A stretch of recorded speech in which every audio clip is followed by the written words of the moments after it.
जय श्री राधा कृष्ण। ओ मेरे प्रभु, रखना पकड़ के डोरी वरना मैं गिर जाऊंगी। एक बार गिर गई तो प्रभु संभल मैं ना पाऊंगी। तुम्हारी कृपा के बिना ये भक्त कमजोर है।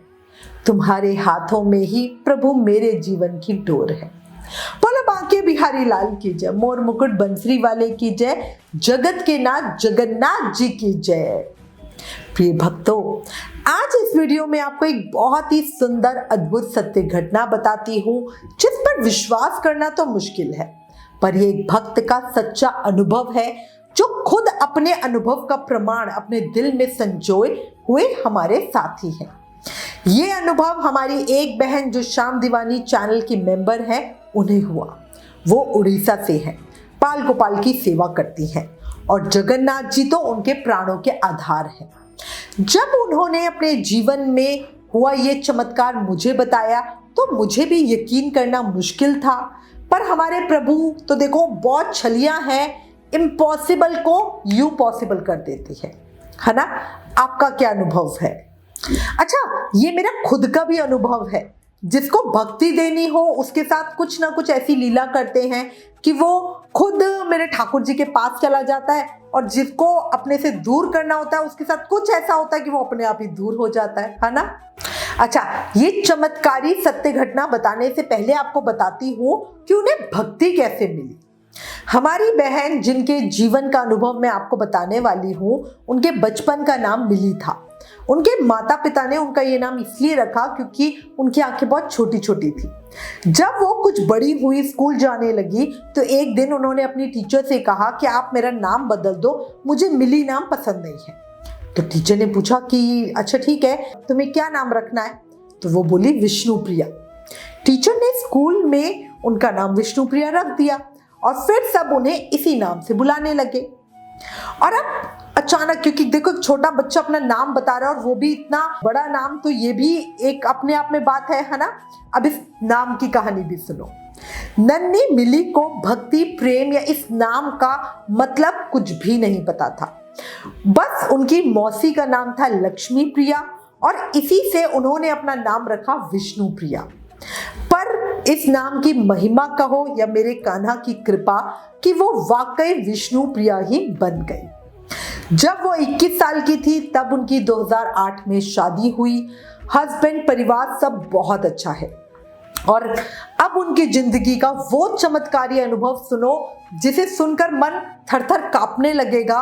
और अगर आप कहीं शोर शराबे में वीडियो सुन रहे हो तो मैं आपको बोलूंगी कि इसको अभी बंद कर दो, जब आप अकेले में हो इसको तब सुनना। ये अनुभव ऐसा है कि पेट में बटरफ्लाईज उड़ेंगे और मन ऐसे धक धक करता है ना, मैं बता नहीं सकती। और बहुत सारे लोगों को तो इस पे विश्वास भी नहीं होगा। ठीक है, पूरा सुनना, उसके बाद मुझे बताना आपके मन का क्या हाल है। 2010 में विष्णु प्रिया जी प्रेग्नेंट थी। उस समय उन्हें कुछ लोगों ने ये बोला था कि प्रेगनेंसी के टाइम पर जगन्नाथ जी के दर्शन मत करो वरना बच्चे की आंखें बड़ी बड़ी हो जाएंगी, बच्चा जगन्नाथ जी की तरह काला पैदा होगा। पर देखो भक्त का स्वभाव क्या होता है, वो खाना खाए बिना रह सकता है पर अपने इष्ट के दर्शन के बिना नहीं रह सकता। वो किसी की भी बात नहीं सुनती थी, वो हमेशा दर्शनों के लिए जगन्नाथ जी मंदिर जाती थी। जब जगन्नाथ जी की रथ यात्रा थी उस समय वो 7 महीने प्रेग्नेंट थी। भारी गर्मी, बड़ा हुआ पेट, ये वाला जो समय होता है ना लेडीज के लिए, सबको जो अनुभवी है उनको पता है कि बहुत परेशानी वाला होता है। उस समय ऑलरेडी बहुत ज्यादा गर्मी लगती है और वो तो जगन्नाथ जी में तो गर्मी होती भी बहुत ज्यादा है। उन्हें जगन्नाथ जी की रथ यात्रा के दर्शन करने थे पर सबने उन्हें मना किया, पर वो वाकई रथ यात्रा पे जाना चाहती थी। ठाकुर जी की ऐसी कृपा हुई कि वो रथ यात्रा के समय पुरी धाम आ गई। जगन्नाथपुरी से उनका घर 70 किलोमीटर की दूरी पे, मतलब समझो 1-1.5 घंटे का रास्ता। उस समय उनकी प्रेगनेंसी में थोड़ी कॉम्प्लिकेशंस भी थी, पर भक्तों को अपने इष्ट के सामने अपने शरीर की सुध नहीं होती है। और यही भाव विष्णु प्रिया जी का था। जब बच्चा जगन्नाथ जी ने दिया है तो रक्षा भी वही करेंगे, मतलब ऐसा उनका भाव था, ऐसा समर्पण का। अब ऐसे तैसे वो रथ यात्रा में तो पहुंच गई। उस समय जगन्नाथ जी अपनी मौसी के यहाँ से वापस शिव मंदिर जा रहे थे। काफी भीड़ थी। विष्णु प्रिया जी भीड़ की वजह से दर्शन नहीं कर पा रही थी और इसीलिए वो पीछे खड़ी रो रही थी। लग रहा था प्रभु दर्शन तो दे दो, दर्शन तो दे दो, अपनी एक झलक तो दिखा दो, इतनी दूर से आई हो और अब आप मेरे साथ ऐसा कर रहे हो। काफी देर से उन्हें जगन्नाथ जी के दर्शन का एक झलक भी नहीं मिली थी। गर्मी ऊपर से वो रो रही थी और फिर प्रेगनेंसी वाली हालत, उनकी रियली शारीरिक हालत बहुत खराब हो रही थी, पर वो बिना दर्शन वापस जाना भी नहीं चाहती थी। उन्हें रोते रोते प्रार्थना करते करते काफी देर हो गई। फिर वो भक्तों का भाव होता है ना, वो अपने इष्ट अपने प्रभु से जितना प्रेम करते हैं ना, उतना उनके ऊपर अधिकार भी रखते हैं और उनसे लड़ाई भी करते हैं। और ऐसा ही विष्णु प्रिया जी के साथ हुआ। उनको कुछ रोष हुआ और वो थोड़ा गुस्से में जगन्नाथ जी को मन ही मन बोली कि जब दर्शन नहीं देने थे तो मुझे बुलाया क्यों? जगत के नाथ हो गया तो अपने चाहने वालों को ऐसे करोगे, दर्शन भी नहीं दोगे। और इस तरह जाने वो मन ही मन उन्हें क्या क्या कह रही थी। और विष्णु प्रिया जी अपना रोष मन ही मन जगन्नाथ जी पर निकाले ही जा रही थी। तभी अचानक कहीं से एक पुजारी उनके पास आए और उन्हें बोला, तुमने जगन्नाथ जी के दर्शन कर लिए? अभी सुनते उन्हें थोड़ा सा गुस्सा भी हुआ, तो थोड़ा गुस्से में विष्णु प्रिया जी ने कहा, कहाँ दर्शन कर लिए? ये तो अपनी झलक भी नहीं दिखा रहे हैं मुझे। मैं बीमारी में भी इन्हें देखने आई हूँ और इनको मेरी सुध भी नहीं है, ये मुझे देखते ही नहीं है। तो पुजारी जी एकदम थोड़ा मुस्कुराया और प्रेम से बोला, चलो मेरे साथ चलो। वो भीड़ के बीच से निकाल कर विष्णु प्रिया जी को जगन्नाथ जी के रथ के एकदम सामने ले गए और बोला, रथ पर ऊपर चढ़ोगी? विष्णु प्रिया जी ने बोला, रथ तो इतना ऊंचा है, मैं तो सीढ़ी पे भी ठीक से नहीं चढ़ सकती हूँ, रथ पे कैसा चढ़ूंगी? पुजारी जी ने कहा, चिंता मत करो। और बस ये कहते ही उन्होंने विष्णु प्रिया जी के कंधे पर हाथ लगाया और अगले ही पल वो सीधा रथ के ऊपर जगन्नाथ जी के सामने थी। विष्णु प्रिया जी ने जगन्नाथ जी को आलिंगन किया, उन्हें छुआ, प्रेम किया।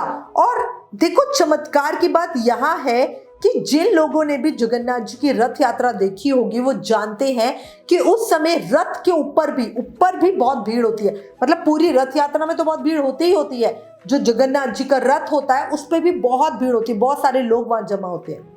और जब विष्णु प्रिया जी दर्शन करने गई थी उस समय भी उनके रथ पे बहुत भीड़ थी, पर जैसे ही विष्णु प्रिया जी रथ पे चढ़ी, रथ बिल्कुल खाली हो गया। काफी देर वो रथ पे खड़ी रही और अपने प्यारे, अपने इष्ट, अपने प्रभु के दर्शन करती रही। आंसू ऐसे झरझर बह रहे थे कि अभी बाड़ी आ जाएगी। भीड़ से अंदर आकर रथ पर चढ़ना और फिर वापस जाना, इस पूरे समय विष्णु प्रिया जी को ऐसा लगा जैसे उनके चारों तरफ कोई घेरा हो और कोई धक्का मुक्की नहीं लगी। बड़े आराम से, प्रेम से उन्होंने दर्शन किए। आज 15 साल हो गए इस घटना को, पर अभी भी उन्हें वो दिन, वो लम्हा, वो पल, वो क्षण बिल्कुल साफ साफ याद है। और होगा भी क्यों नहीं, जगन्नाथ जी ने उन पर इतनी कृपा जो करी। और वाकई देखो, जब हमारे ठाकुर हमारे ऊपर कृपा करते हैं ना, उस एक एक पल का एहसास हर पल हमें होता है ना। ये मेरे प्रभु की कृपा का साक्षात प्रमाण है। सच्ची हमारे जगन्नाथ जी को ऐसे ही जगत के नाथ थोड़े ना कहते हैं, वो वाकई अपने हर एक भक्त का ध्यान रखते हैं। और ऐसी कुछ लीला हमारे खुद के साथ भी हुई थी, इसका अनुभव हमने भी किया है जब हम जगन्नाथ जी पुरी धाम में गए थे। अपना वो अनुभव मैंने आपको लाइव के समय बताया था, उम्मीद है आपने वो सुना होगा। अब एक जयकारा बोला, भक्त और भगवान की जय। जय जगत के नाथ जगन्नाथ जी की जय। अब बताओ किस किस का मन कहता है कि ये होना असंभव है? जल्दी कमेंट करके अपना हाल बताओ। मेरे मन तो कहता है कि मेरे ठाकुर जी कुछ भी कर सकते हैं और विष्णु प्रिया जी जितनी भाग्यशाली है कि उन्हें जगन्नाथ जी को आलिंगन करने का मौका मिला। सही कह रही हूं। अंत में एक बात कहूंगी, मेरे ठाकुर जी की लीला समझना भी आसान नहीं है, हर किसी के बस की बात नहीं है। दिल से सुनोगे तो समझ में आएगी और दिल में उतर जाएगी।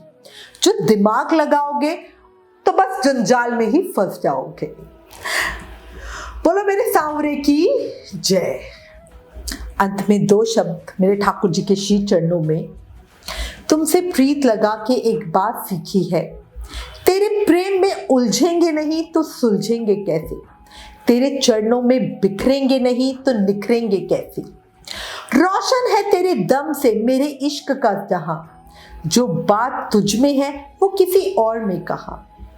बोलो बांके बिहारी लाल की जय, मोर मुकुट बंसरी वाले की जय, जगन्नाथ जी की जय।